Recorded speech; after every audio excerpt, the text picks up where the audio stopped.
So I would love it if people stop looking at themselves as I have something to prove, but moreover, I have something to offer. Welcome to Season 3 of the Dance Reel podcast. I'm Kate Histon. Before we dive into this episode, I would love a favour from you. To help us bring some wonderful guests to our show and grow, please subscribe or follow this channel, like, comment, and share with a friend. That would be a great help. Thank you so much. This episode was sponsored by Master Dancer Mindset. Know yourself, be yourself, and express yourself on and off the stage. Today on the Dance Reel podcast, I'm speaking with Austin Crumley, widely known as the Ballet Educator. Austin trained at the University of Oklahoma, where he completed a Bachelor of Fine Arts in Ballet Pedagogy and went on to dance professionally with the Sacramento Ballet. Austin founded Point Safe and Ballet Reeducation, two initiatives that bring research-based, human-centered approaches into ballet training and pedagogy. Austin, thank you so much for taking up the invitation to come on my podcast today. Yeah, of course. I love talking. So we're going to have fun. I saw you on Instagram and I was like, I love everything. I love what this guy's about. And I just wanted to know more about you. I'd love to know before we talk about what you're doing now, your background in ballet and your why. Yeah.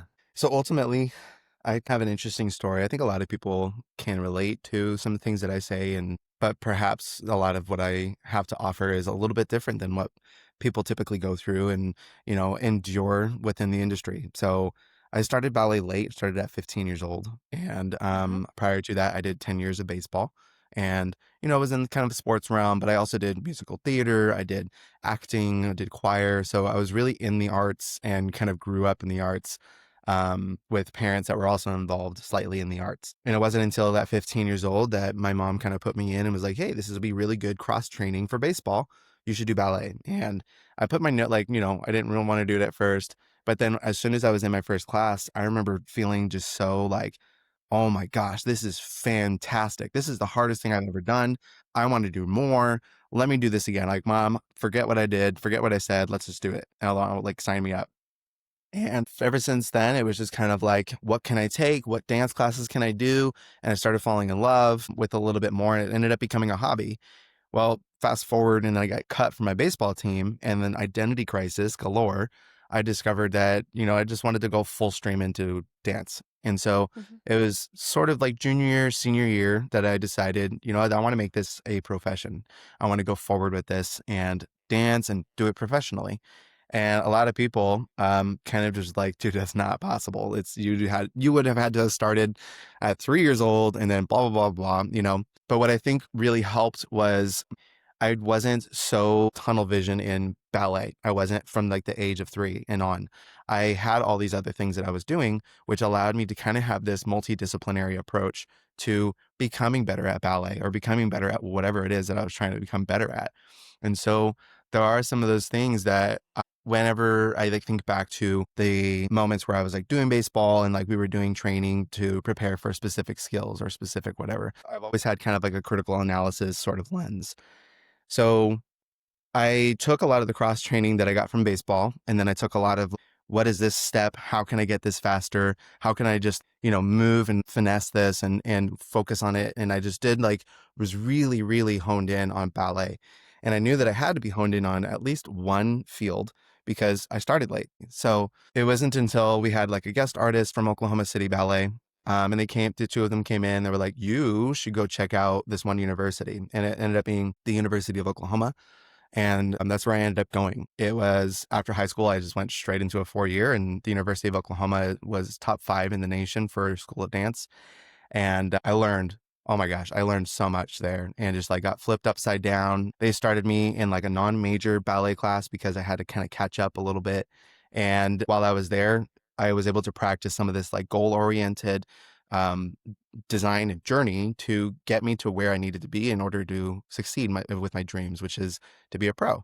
Even though I may have started like below average and like a diamond in the rough kind of a thing, there were very hard days. The first 2 years were like the hardest of my life at that point in time. But it was in those years that really formed me. And it was in the challenging times that allowed me to become the person that I am today. And if I never would have went out of state, I never would have been able to rely on myself, find myself, figure out who I was, and figure out who I was in many different walks of my life. And so it kind of came to this interesting sort of like carving of who I was, as if I was like in the cave, like in marble. And then Yeah. life was just carving it away and being like, here you are, let's go. And it Mm. was just making the statue that I was. Um, so at OU, is short for University of Oklahoma, I got a lot of the training. I got a lot of this equipment, I guess you could say, to feel like I was enough.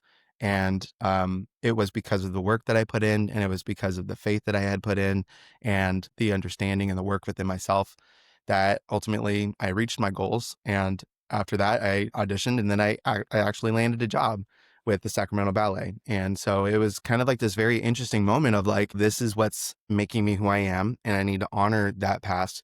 And I need to carry the good things forward and leave the bad things in the past. There was that refining process that allowed me to become who I was. But it ended up being kind of this moment of realization that even though I was setting myself up to try to like make it into the real world, I still saw some things that I needed to catch up on and some things that I needed to continue working on, per usual. When I was in the industry, I realized that not the company, not the people, not anything like that, but the system was causing dancers to fail, and it was causing dancers to be held back, and it wasn't allowing them to become truly who they are meant to be, both as a human, but also as an artist. I realized through my career dancing professionally that I could not do any change while I was inside of it. But I could do change if I could get out of it and I could start teaching and I can start building students up and I can start transforming and then causing a ripple effect.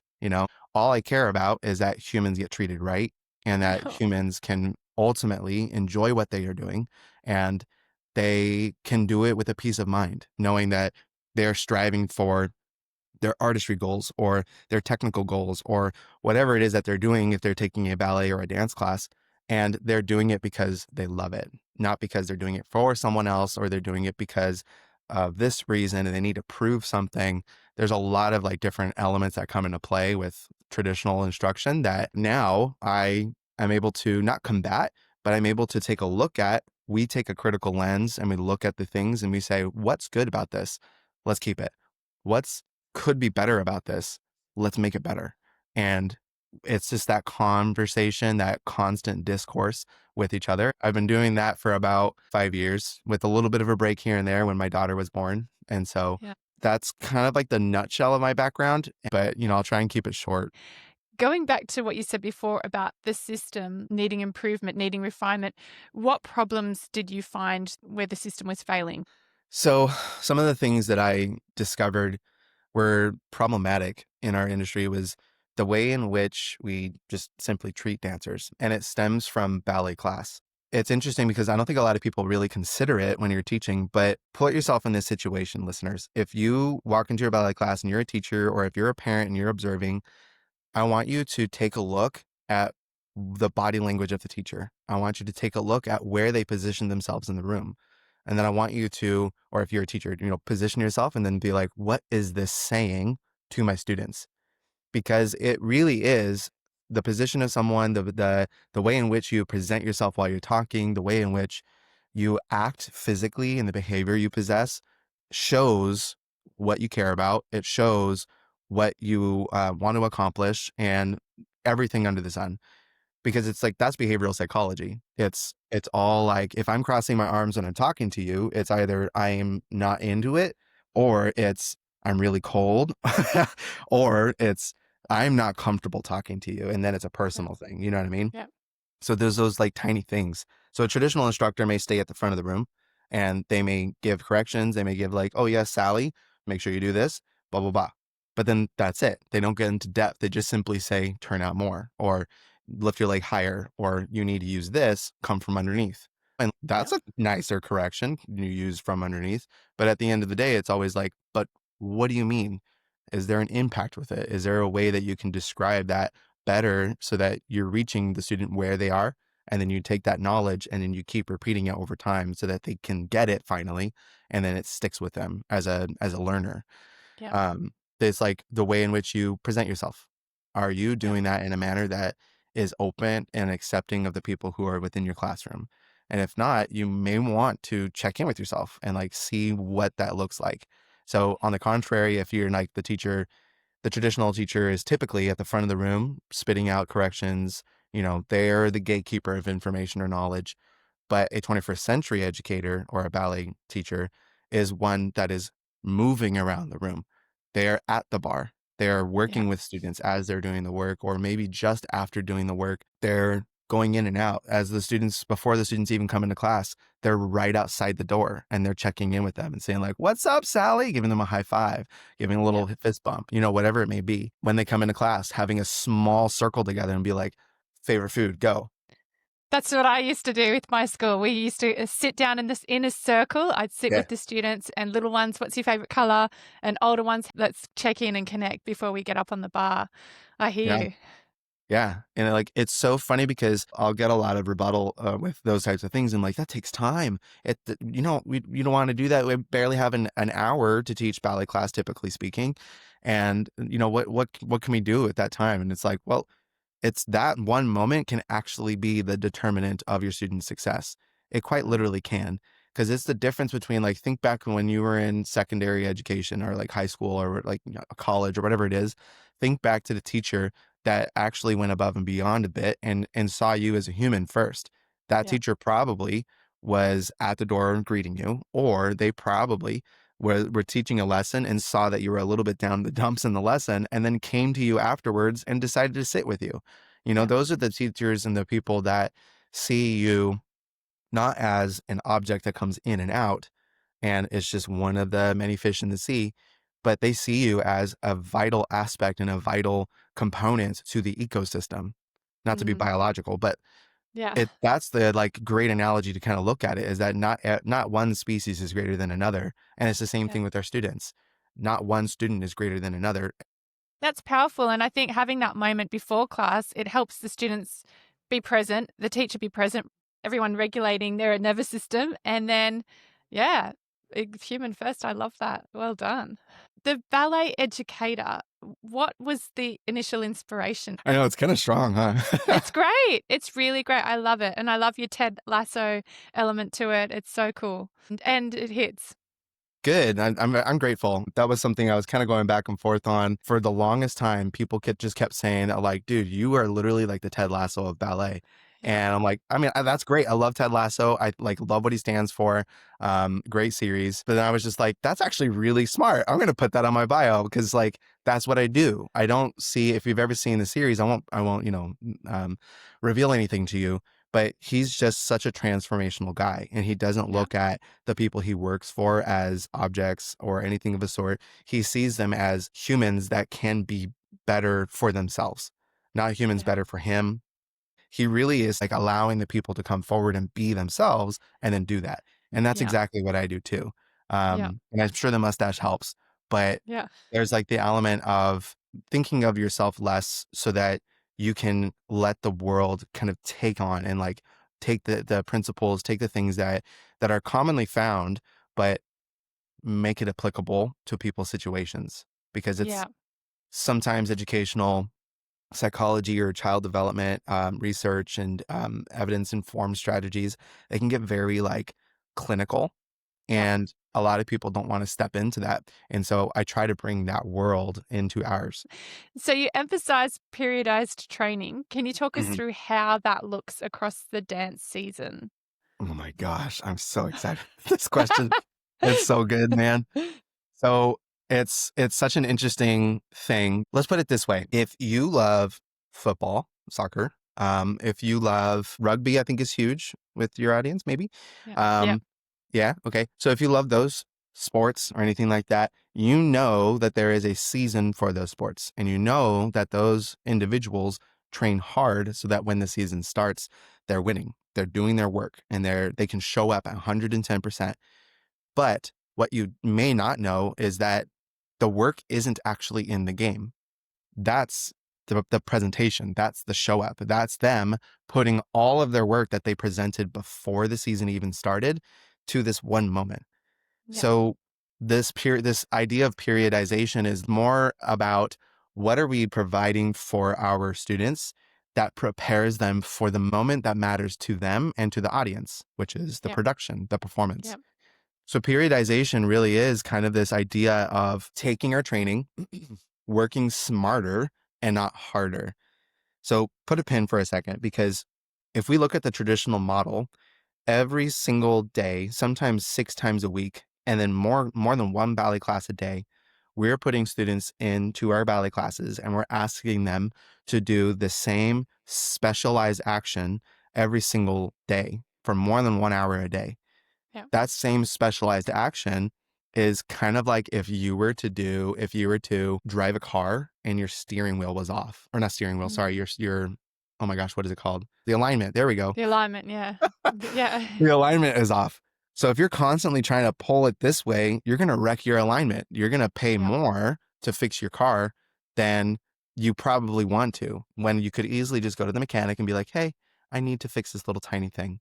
And so if we're doing that specialized movement of constant turnout, so our femurs are constantly externally rotated in our sockets, but Yeah. we're never actually building the opposition work, which is Yeah. to do the internal rotation or the parallel work, Yeah. then it's almost like we are driving with that misalignment 24/7, and we're Yeah. driving long distances, and maybe we're driving really, really, really fast for like a period of time. And then we keep doing that over and over again. At some point, that car is going to break down. But what the traditional model doesn't tell us is that sometimes that point where the car breaks down is when they're beyond our reach, is when we don't see them anymore, us ballet teachers. And that's where the problem is. I think we have this idea that we're not teaching them for the now, we're teaching them for the later, and so we want to equip them with the skills or whatever to get there.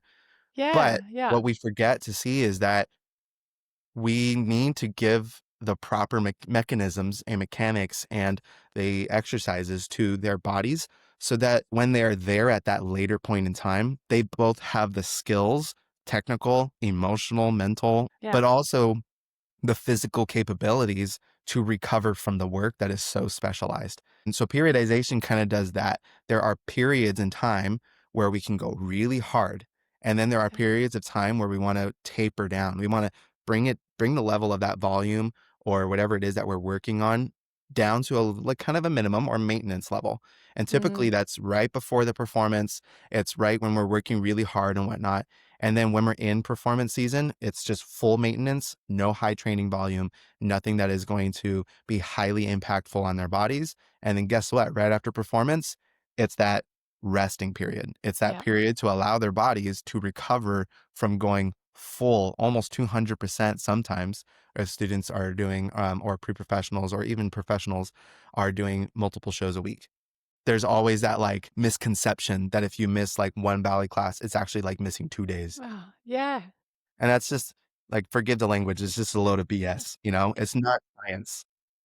So what does it look like to prepare your dancers for the Nutcracker? Yeah. If you know someone's going to get the sugar plum and they're going to have to be on to have resilience in their ankle because they're going to be doing fouettes in the Yeah. coda, then you don't just expect them to go into the rehearsal and be like, you know how to do fouettes. All right, do it. That's absurd. Yeah. That's not thinking wisely about the later down in the line. But instead, what you can be like is, hey, you're going to be doing fouettes in December. Let's build up to that so that your ankle Mm. can get a little bit stronger as you're doing balance work or anything like that. So I was going to ask you next about perfectionism. As a teacher, how do you manage perfectionism uh, in yourself, and also how you teach in a way that is more holistic to avoid leading to perfectionism that is maybe unhelpful for dancers? To have perfectionism is actually kind of a good thing, Yeah. but it's just like everything, right? I think Aristotle says this, but all things in moderation, Mm. including moderation. And so there's these things, and correct me, listeners, if it's not Aristotle, but there's things in life that are good for you, but too much of things that are good for you isn't good for you, you Mm. know? And so it's kind of like this very interesting thing where perfectionism can come into play in such a positive manner. If you have this idea of this goal, of this standard that you're trying to reach, make sure it's reachable and make Yeah. sure that you can align with it. Because if you don't align with it, you're never going to really get it. It's just going to be misaligned and you're not going to quite get that objective. And so, what I often see with my students is with learned experience, I'll see it And especially for the challenging ones where, let's say they don't want to do a turn because they know they're going to fall out of it. So they'd rather just not do it. Yeah. I mean, I'd like raise your hand if you've seen those students before. I've so Yeah. many times. So with those types of students, it's such an interesting kind of dilemma because there's a root problem and there's a root cause and there's a root kind of source that we need to get to, but you can't just get there. You have to build that relationship with the student and you have to build their trust and build their human needs and build Mm, up to get to that point. In other words, get their buy-in. Because if you are to work with a student and you don't have their buy-in, it's almost like you're a salesman. What I like to do with those types of students is I make a note of them. And mm, then I just have casual conversations with them. And if I were to see that like initially right off the bat, um, some things that I might do is I might go up to the student while everybody else is doing it, and then just have a casual conversation. And it have been like, "Oh, hey, I noticed that you did a single pirouette. I honestly think you can do more. I can see yeah. it. I can see that you're capable." And in their minds, they're not capable. But what are you to them? You're the teacher. You know all, right? You are the person that they are trying to please. Let's just be honest. So by you breaking that barrier and kind of going up and saying that, like, you are capable, I can see it. I can see all the elements they're building up. You have the anti-rotation. Great. You have the Bretty Ray. I saw you at bar. You had a nice balance at bar. You balanced for what? 12 counts? Yeah. Yeah, dude, you did really great, you know? And so like there are those moments where you just break down those Yeah. fears for them. And it takes time to be able to notice those fears though, you know? So that's kind of like how I would start with that perfectionism is not hitting the nail on the head, but instead kind of going up to them and building the relationship first. And this doesn't have to take a lot of time. You don't have to step away from every single person in your classroom because you have what, like 35 kids in there, 35 students, probably. It's nice to be able to reach every single student. Yeah. But it's just like that check in that we talked about earlier. It could be a moment of, hey, this is what I'm noticing and all that kind of stuff. Another thing that I enjoy doing in my work is being a model of language and being a Yeah. model of how I represent excellence and how I represent standards. So if I make a mistake, I'll just laugh it off or I'll brush it off and be like, ha, Ah. I made a mistake, guys. Did you Yeah. catch it? And then it Yeah. becomes such a silly little goofy thing, you know? Because you're modeling imperfection, which is awesome. That's what they need. Also to have love themselves no matter what. If they make a mistake, it's okay. Yep. It's not the end of the world. Yeah. And I do that in every single Great. class that I teach, whether it's Yeah. biology, AP Bio. Literally 2 days ago, I was teaching statistics for my AP Bio students. I'll turn the camera so you can see it. Look how disgusting. Wow. Oh, no. Scary. What is that? Yeah, if you're listening, I'm so sorry. But No. yeah, I was teaching them and I was doing the math, and one of my students love them. They were like, "Oh, Mr. Crumley, you did the math wrong." And I looked at it and I looked at them and I looked at it and I'm like, "Oh my God, you're so right. Yeah, I got it wrong." And Yeah. I just laughed it off and I was like, "You're so smart." And I Yeah. just erased it. And I was like, "Can you tell me what the answer is? Because noggin's not working today." You know? Yeah. And I think as teachers, we have this kind of idea that we have to be perfect, that we have to be the person in front of the room that knows everything, Mm. that not one thing goes beyond our knowledge. And if somebody knows more, then we start crippling and we start going, "Oh, woe is me," you know? Yeah. But life is a lot more fun when you come to terms with the fact that you'll not ever know anything. The more you Yeah. know, the more you understand that you don't know anything, you know? Yeah. And it's so that I kind of just take that route in my teaching and I try to promote that and if we rely on each other in the positive sense, then we'll we'll have a better society because of it. But we're also going to have a better relationship with ourselves because of that too, you know? Oh, beautiful. Yeah. And how do you navigate pushback, if you get any, or skepticism from traditionalists in the field? You know, this is with a grain of salt. Do you get pushback? Oh yeah. Yeah, it's fun. Um it's enjoyable because I love to be refined and I Yeah. love to grow. I don't love Yeah. the moment when I'm growing. I don't mean who does? Mm. Let's be honest. But once I see myself going through it, I have a little tear and then I go, okay, that's cool. I'm growing, Yeah. you know? Like, And what does pushback look like for you right now in your life? What, if you want to share an yeah, yeah. example or something. The pushback that I normally get is like whenever I give strategies, like the ones that I've listed, like the check-ins or going up to a singular student in class. And those are where I get the most pushback. Sometimes I get pushback with like the type of instruction. Some people will be like, no, you have to be hard on them because that's the only way that it works. Fear-based instruction, it works. Why are you trying to change it? And yeah, it does work. It does. But Yeah. In the short term, that yeah, it affects the dancer like long term, surely does. over and over again. Yep. Yeah. Talking about how fear from superiors can Yeah. affect you. But if we're taking into account of someone that you trusted as a kid, or someone like maybe it was a parent, or maybe it was a grandparent, or an uncle, or an aunt, something like that, and they got angry and they got Mm. mad, it instilled that sense of "Honk," fight or flight. And Yep. most of the time, students, kids, they'll turn into this shell and then they'll try to protect themselves. And that's just normal. That's a normal psychological thing Yep. that happens to us. We do it too as adults. Whenever we feel uncomfortable, we get into a shell, we turtle up. Yep. So, what happens ultimately is it sets this neural pathways to that's how we respond. And that's what I deserve. Mm. And ultimately, if that happens, I need to solve it really quickly. And I need to, yeah, yes, yeah, I'll do it. And so then it becomes this demand, and it's not your action as a pupil, as a person who's experiencing that fear based instruction. So, sure, it works, but is it worth it? What's the cost? What is the student going to go through later in life? What psychological damage are you going to cause to your students if you're keep telling them leg higher? Come on, guys. What is going on? Why aren't we turning out? What's wrong with you? It just like gave me chills because I hate that feeling, and because I've experienced it. And it puts us into that fight or flight response, where we go into survival mode. It's not about survival mode. It's about thriving mode. We need to find an opportunity to change our language, to change the way that we present ourselves so that we are better as humans. And if you're finding yourself in that situation where you're like, oh shoot, I am that person. Okay, great. It's not your Yeah. fault. But now that Yeah. you know better, be better. Have that conviction to be better and say, well, Yeah. if you felt that feeling of, oh no, that's me. Oh, woe is me. No, don't woe is me. Learn, Yeah. grow. Yep. A plant can get scarred by the Yeah. sun and it can get burned, but Yeah. it's still going to grow because that's its innate properties. It wants to grow, it wants to reproduce, spread its genes and move forward and do its thing, right? Yeah. You're the same thing.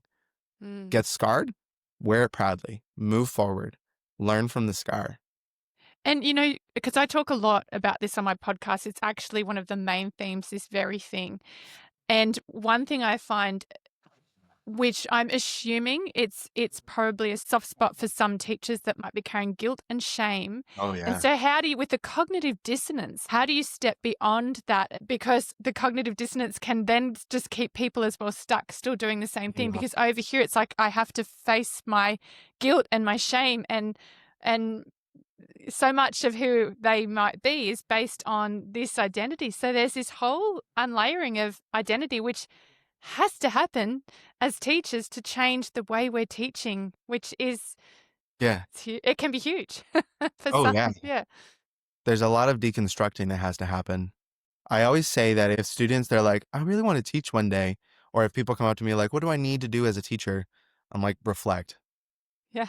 be introspective, look at yourself, ask yourself the questions. How would I respond in this situation? Because ultimately speaking, you're carving those students. You're like Michelangelo and you're creating these beautiful masterpieces alongside many other teachers. So it's not the way, it's not just on you guys, Yeah. but you can be that person that the students remember. I remember when this Yeah. teacher did this for me. And that's why I do what I do. Yeah. Austin, I remember the teachers who didn't do it for me. I remember the Yeah. teachers who didn't provide what I needed. And instead, I was in survival mode because I had to Yeah. just get through it and then survive, move forward, get her done. But I do remember the teachers more who saw me as a human they gave me the tools that I needed. They saw me for what I was worth and then built with it, and I remember that and I pass on their legacy. And so if you're Yeah. the kind of teacher who's going through that kind of struggle bus and you're thinking to yourself like, how do I even get started with this deconstruction process? There's really great resources for like cognitive behavioral therapy that you can go into. See a licensed therapist. I'm not one, so don't come to me, but I'm here to root for you. So if you want to come to me, I'll be like, Yeah. yeah, man, let's go. But I did therapy, and that was one of the Yeah. moments where I was like, oh wow, I didn't realize that that was coming out.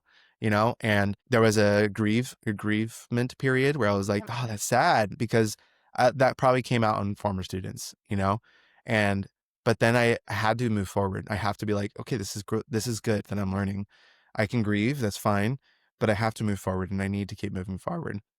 So yeah, so I think to answer your question, if you're the type of teacher who's realizing you're on this pathway and you want to do better and you want to be better and you want to strive, cool. Start now, start today and start Yeah. with that voice in your head of saying, I am better. I am not my past. I am not my actions. I am not the mistakes that I made, but I am the actions I take after learning Yeah. better. Segueing back to something you said when the pushback was that maybe people might have thought you weren't being hard enough on students. For me, when I had my dance studio for 23 years, I got a little bit of that. So I got some competitive dance mums that would come and felt like I wasn't competitive enough. And so I was like, well, no, I'm trying to create intrinsically motivated dancers. If they need me to constantly do that, then do they want to dance? You know what I mean? That's not the way I want to approach dance teaching. And so it was hard to stick true to that with the outside influence, especially in the dance competition scene of dance parents wanting to win and then also saving face for the community, wanting to achieve. But yeah, I just couldn't couldn't teach the way I was taught originally. Yeah. Yeah. I'm not It's such saying a I was perfect. Like I definitely had bad days, but it's just that was the main baseline. It was like, this is what we need to do.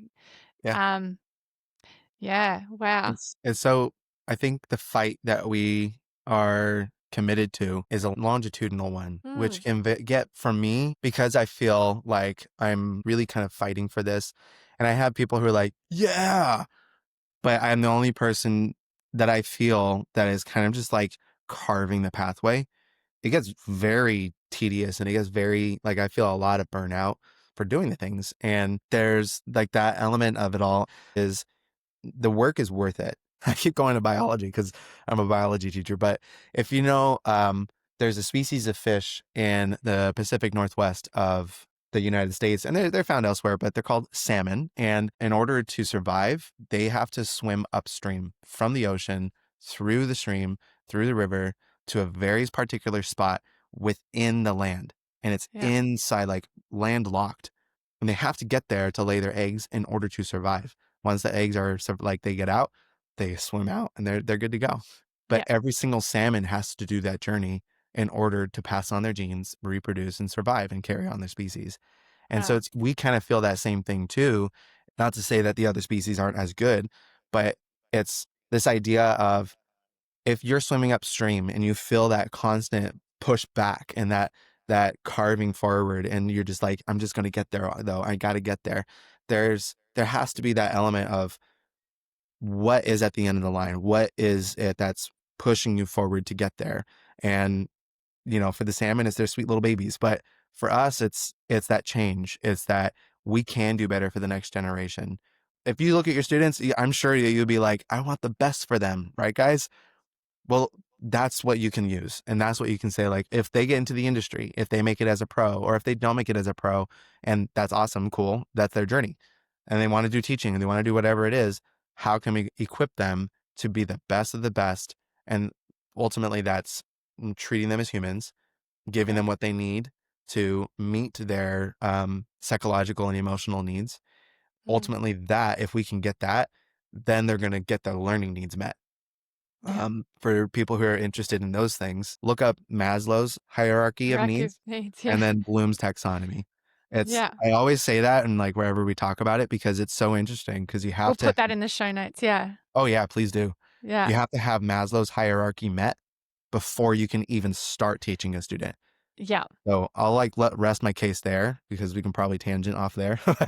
Well, I was going to say I use the Maslow's hierarchy of needs because I do work with dancers as well for mindset. My thing is, I feel like sometimes the system keeps gaslighting dancers, like, well, you're not thinking positively enough. And it's like, well, what about the environment? What are you teaching me? And then the Maslow's hierarchy of needs, you need safety, you need the environment, you need to belong, and then you can self actualize and bloom. But we're expecting dancers to bloom in when the bottom part of the pyramid's not right. Right.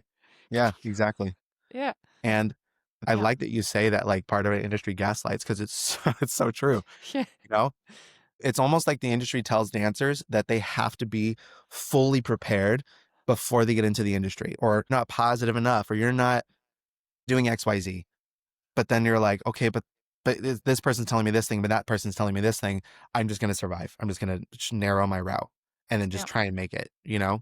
And then that's what I did. Is like even with all my knowledge, I had to survive and I narrowed my vision to try and do what I wanted to do. But What what was one of your hardest moments as a dancer? oh, you know, the feeling of being alone. Oh. Yeah. And just being in the industry and working so hard for something you love and you like are in class and you have this feeling that other people are competing against you and you have this feeling that nobody is on your side, not the teacher, not the students, so you're in this fight alone and it's almost impossible. And I felt that for a lot of my career. I felt that until I found my bestie at Sac Ballet. And then he and I confided in each other, and it was just like this lovely little moment. Mm. And he and I think very, very similarly. He's actually the reason why I do what I do. Yeah. So shout out to Jonathan.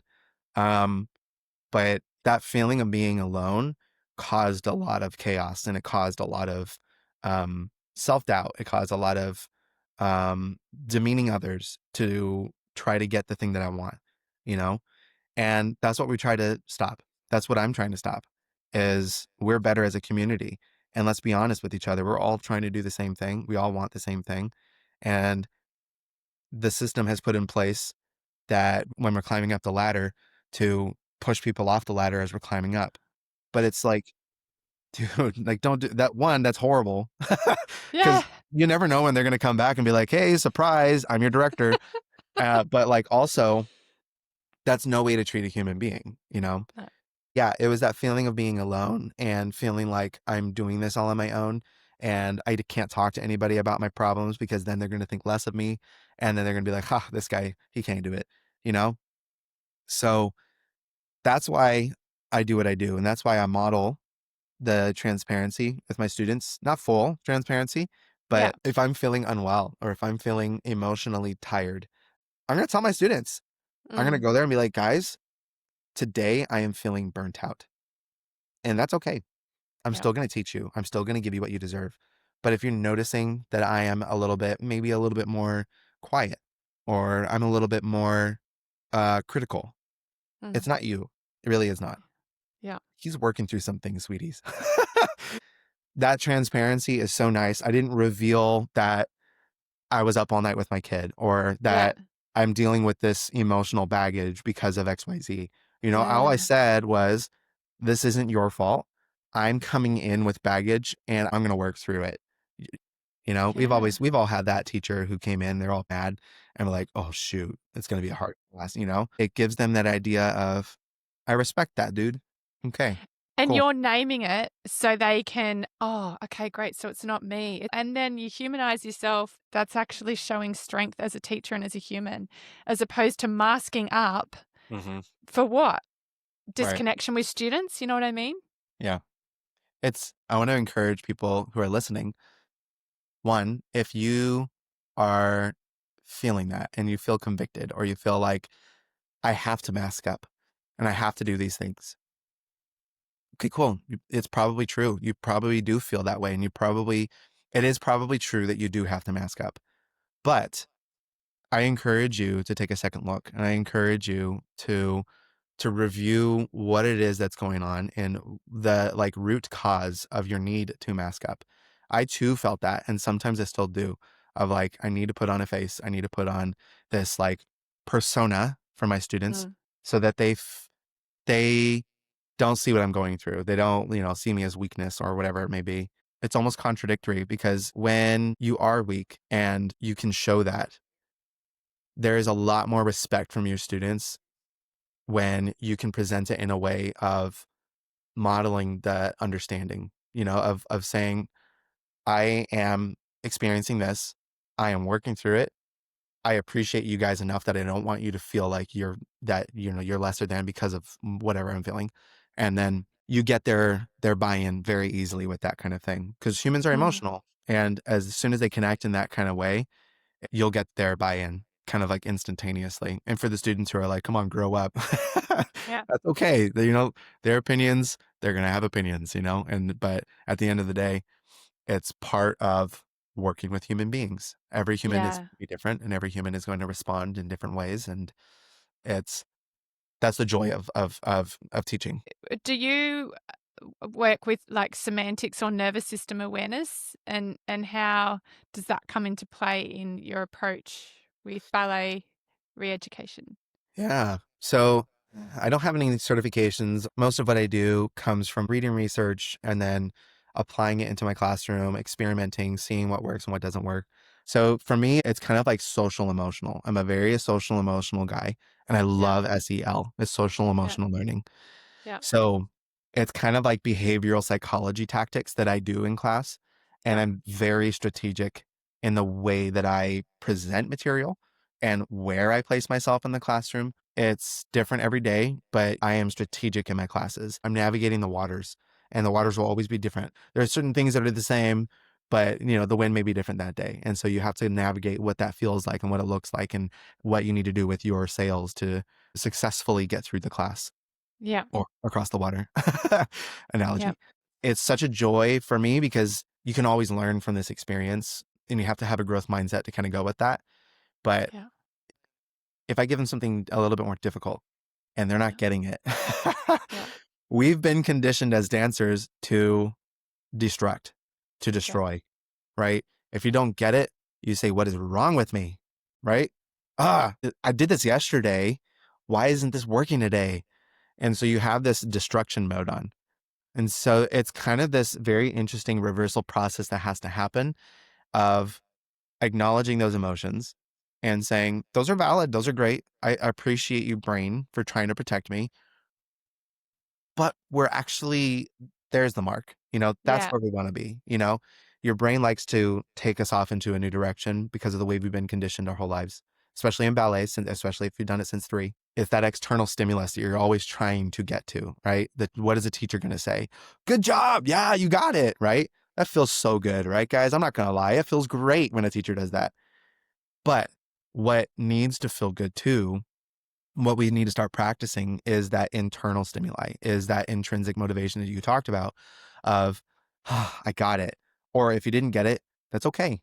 This Yeah. one moment in my time is not a determinant of my success. It's a Yeah. step. It's a journey. I'm Yeah. I'm over here when I need to be like over here, but I'm better than I was yesterday. Sometimes I'll just do it for the whole class. Like if 5 people are doing it, I'll have all 20 people just stop and be like, "Come on, guys, let's shake it out." And we'll like just Yeah. all crazy and like Perfect. jump around, get that vagus nerve, and like just like enjoy it, like just get those feelings out because it's so internal and we get that tunnel vision. Yeah. The more that you can ground yourself with where you're at and then feel comfortable in that space and then get those feelings out, the better. Because they're Yeah. not, while they are valid because you feel them, again, they are not the definition of your work or they are not the standard of how you need to operate. So I do that with my dancers. And if they Yeah. listen to this now, they know why I do it. And if you could shape the future of ballet training globally, what would it look like? Oh, That's a big one. that's a big one. I would love for every single person to kind of enter into the space without the first feeling that you have as I'm here to prove something. Because I feel like every person that enters into the space does that. Not to go on a total rant about this whole thing and like talk about the system in play, but look at the puzzle pieces. Look at the chain reaction. You start at 3, they tell you, creative movement, cute, fun. Please sit on your lily pad. That's your spot. That's where you belong, in this one spot, And so like you're training them from a very young age that to be complicit, to do that. And it's a good thing, right? Because we need Yeah. order in order to be able to do things. But unless you're giving them space to be independent, to be themselves in the same space as you're telling them to be complicit, it's not going to work. You have to give them independence. You have to give them freedom. It's a right. You are born with these inalienable rights to be independent, to have a voice, to feel like you're in charge of yourself. So that's what I want to start building. And that's what I teach. And that's what I instill. So I would love it if people stop looking at themselves as I have something to prove, but moreover, I have something to offer. And Yeah. Oh my gosh, that nuance is so powerful, isn't it? Look, I got the Isn't it? chills. Yeah. It's so That's good. like that's like the best thing I've heard in a long time. Can I not just be myself? Like Yeah. And there's a difference, guys. Like those who are yeah. listening, you're like, wait a second, I didn't catch that. Wait, what was so good about it? That's okay. So to prove something means that there's an expectation. To prove something means that there's a standard that you need to hit, that there's an external stimulus or someone that you're trying to appease. But to offer something is maybe they didn't even know that they needed it. But once they see it, they go, wow, I need that. That's necessary. Mm, And it's no longer that you're trying to build towards something, but that you're building yourself and that you're building the things that make up who you are, disregarding what other people are expecting of you. And so yeah. you really are then what's necessary for the company, for the school, for, I don't know, the admin, whatever it is Yeah. that you're going for, you have the thing to offer. So Yeah. it's less about meeting something and instead it's you are the something. Yeah, that's really powerful. Well, thank you so much for taking the time out of your morning. Me too. I'm very excited. Yeah. The Ted Lasso of ballet. You're welcome. I'm happy to be here. Thank you for listening.